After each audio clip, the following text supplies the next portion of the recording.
Hello, I'm the Weasel, and I love traveling. It's one of the big reasons I moved to China, to see the world and try to sate my curiosity.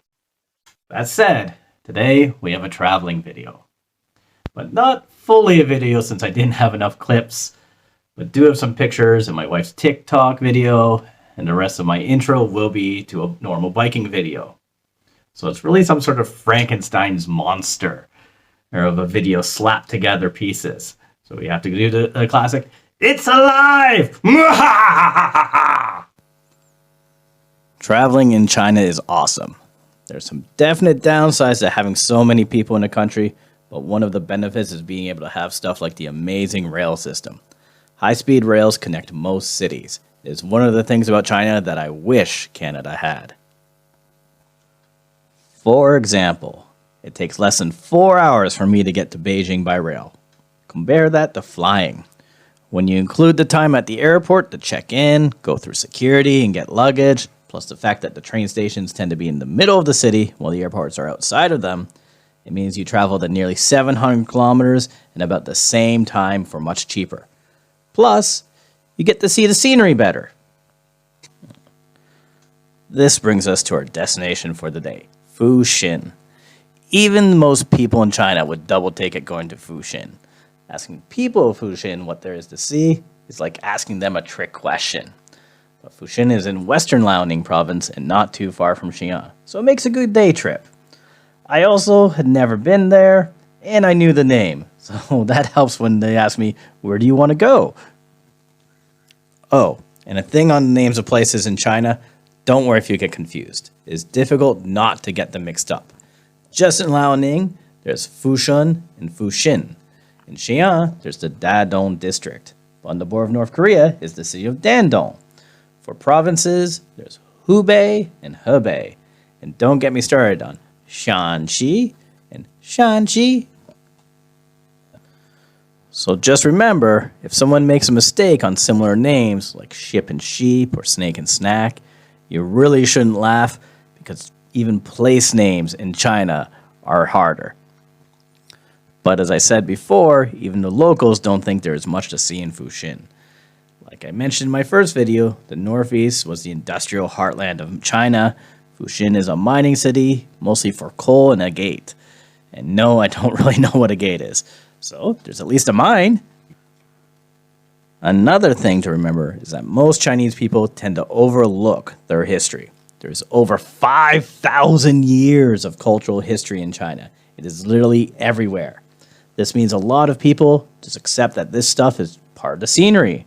They're too used to it and forget how special it is. Spoiler alert, remember the two main themes of history in the Northeast, the Qing dynasty and the Japanese occupation and wars. Fuxin has some connection to both. Surprise! Fuxin has some famous Tibetan-style Buddhist temples, which you can guess are kind of rare in the northeast of China. That makes them a must-see. Now, I'm not religious at all, but I do love religious buildings just because they are so beautiful. Just don't look too deeply into where they get the money from. The sense of peace you can get inside the temples is also great. It's one between a lot of large buildings, so it's like an oasis of calm in the middle of a city. A rather famous guest to these temples was Puyi, the last emperor of the Qing dynasty. Boy!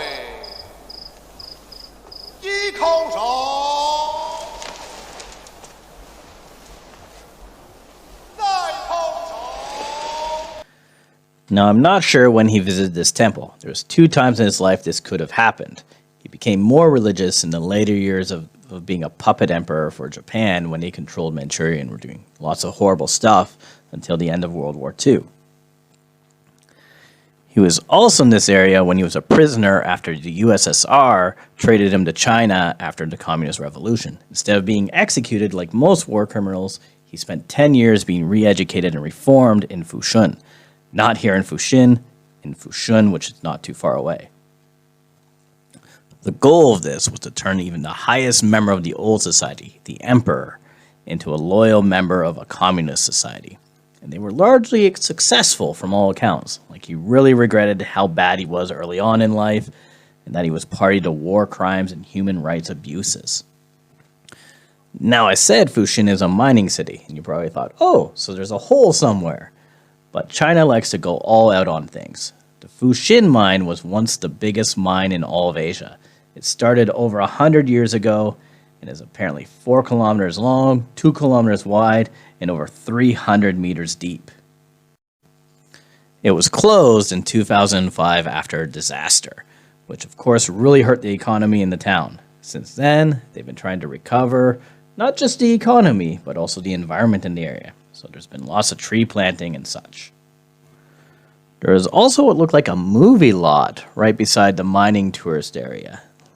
This is a unique place, so I guess they're trying to take advantage of that and make some money, but unfortunately we could not get in. Now, they left out a bunch of trains and stuff like that, and apparently you're not supposed to climb all over them. But in my defense, there was no signs in English or pictures saying don't climb here. I didn't see any anyways, and how could you resist climbing over these cool things? It's always crazy how massive mining equipment is. But then you look at it, the same mining equipment, when it's in the mine and it's just tiny, it really makes you feel small next to all this stuff. Our next stop was to be the memorial on the other side of the mine. Unfortunately, I messed up on what buses could take us there first, and then we found out no buses actually go to the memorial. We had a 2-kilometer walk up a winding road, going to the top of a hill, and we trudged on and found an abandoned construction project. Now, ghost towns and abandoned construction projects are kind of famous in China, but I haven't seen any. Like, this is the largest I've seen. I've seen abandoned buildings where they've run out of money halfway through building them and stuff like that, but never a whole community like this. One of the tough things on the trip up the road was morale. The scenery is pretty bleak, just kind of brownish, blah. And the goal, well, we knew there was something, but not really what. The wife was getting pretty angry. There was a scary look in her eye. I'm pretty sure if she wasn't so tired, I'd be a dead man. We finally reached the memorial. Apparently, it's a joint memorial for people who died in the mines and those who died in the area fighting the Japanese. I can't tell you any more than that because at the gate we were faced with the keeper of the bones. To us, he said he couldn't let me in because I was foreign, that he had to get clearance from the head office, and that couldn't be done today. To the people who came behind us, he said that it was too late, even though the listed hours had more than half an hour left. It was now obvious. The bones were his, and no one could have them. He was the keeper of the bones, and they were his precious bones. An odd thing of Fuxin was that the government buildings were larger than the ones in Shenyang. And remember, Shenyang is the provincial capital. There was also this huge conference center around a really nice park. We only ended up there because I saw a green spot on the map and was curious. Again, the buses didn't go that far. We rode it to the end and had to walk another click. But even this had a weird side. Like, it was pretty far from the main city, closer to the railway station, but still a bit off from that.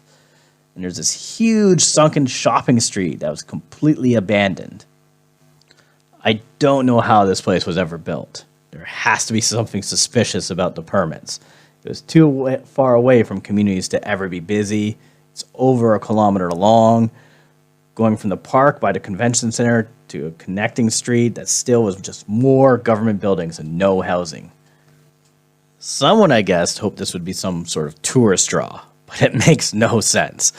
It's like building a theme park in the middle of the desert, nowhere near any cities, and just being like, yeah, if you build it, they will come.